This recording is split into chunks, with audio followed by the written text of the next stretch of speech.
So push press. We're gonna take this out, and this is probably like the most effective upper body, like vertical pressing thing.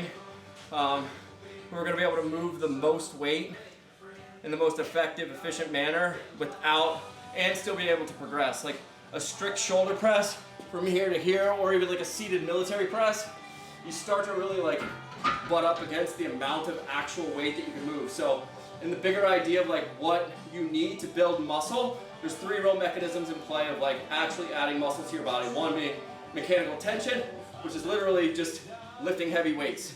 Number two is the idea of getting a pump. It's called metabolic stress. These names are really not that important, but the idea of going from 3 to 6 reps or 2 to 6 reps is going to be where you're going to be the strongest, working on top end strength.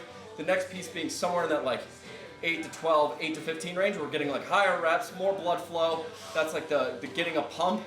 And then the third piece is just breaking down muscles and having to rebuild it. Like those are the only ways you're gonna actually build muscle in your body. So what if you start doing military press and you're in a seated position, it's really challenging to continually increase the weights. Just because you're in such a small muscle group, your shoulders, and it's just such a difficult position to be able to just only press. So if we get a little bit of legs involved, we have a straight dip down and then drive the bar straight overhead. Now we're able to get our hips involved and add a lot more weight, for a longer period of time. We can increase the reps, and just being able to implement and get our glutes and our hips involved in the movement, it's gonna make things a lot easier.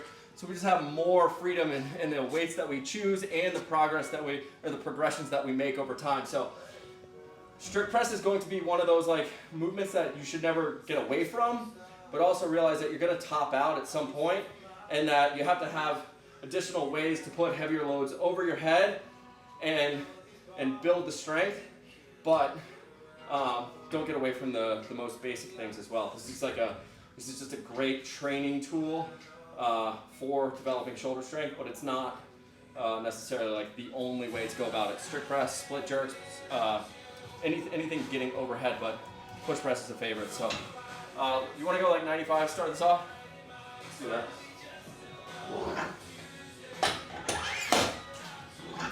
So let's go like sets of 4 to 6. You can go ahead and go.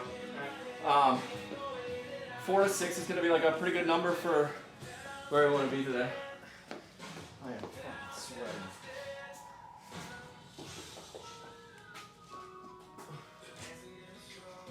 There you go.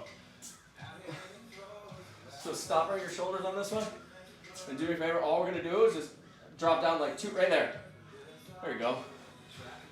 So it's like a 2, maybe 4 inch dip. Do you reset every time?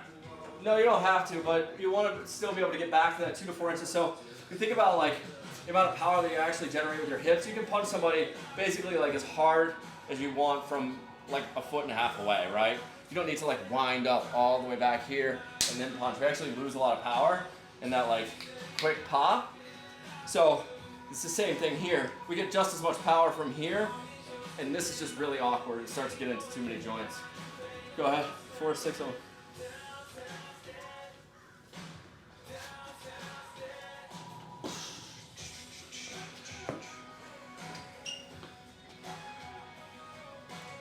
There you go, more legs.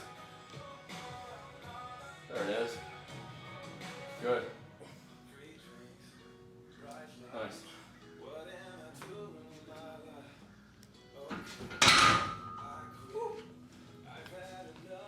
So when we have any weight on there and it's coming up front, we really want to try and get those shoulders big and rest the bar on there. So if you're holding it here and you dip, your elbows are going to go down. It's just impossible to be able to hold the weight and stay tight and generate the momentum up. Like the inertia just is going to push the bar down. So getting into your shoulders.